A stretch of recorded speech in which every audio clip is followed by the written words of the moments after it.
President-elect Bongbong Marcos decided to be the head of the Department of Agriculture for now.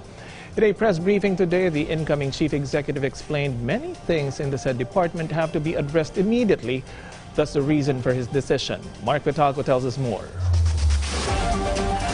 President-elect Ferdinand Marcos Jr. announced today that he will temporarily take the seat as Agriculture Secretary on a concurrent capacity.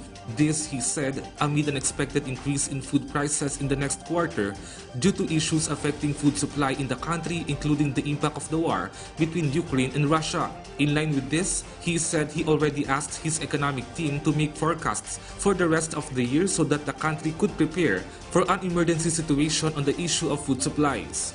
As to agriculture, I think that the problem is severe enough that I have decided to take on the portfolio of Secretary of Agriculture, at least for now, and at least until we can reorganize the Department of Agriculture in the way that it will make it ready for the next years to come. And because high oil prices have contributed greatly to rising commodity prices, Marcos was asked if he's in favor of suspending the excise tax on petroleum products. He said he would rather help those who are in danger of losing livelihoods. If you reduce the excise taxes, that does not necessarily help those who are most in need, yung talagang tinatamaan.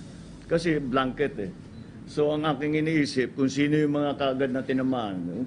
Example, yung lumabas kaagad, mga transport, yung mga nagpapasada, all of that, tinamaan kaagad, i-focus natin muna sa kanila. Yung mga nangangailangan talaga. Because, you know,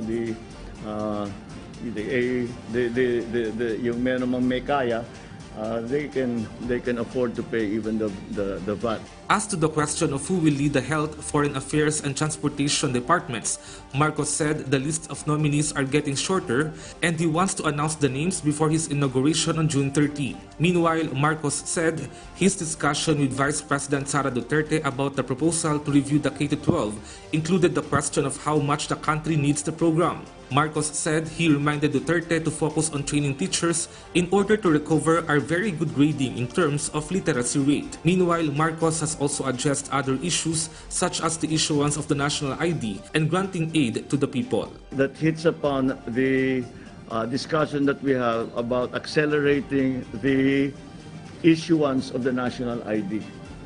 Because right now I think we're up to 12 million. Is that the correct number? Yeah, we're up to 12 million. Kulang na kulang pa yon. And all of these things, like the giving of the ayuda, all of these things that we are trying, we're going to digitize the bureaucracy. It all really depends upon everyone having their national ID. Mark Vitalco for The Nation.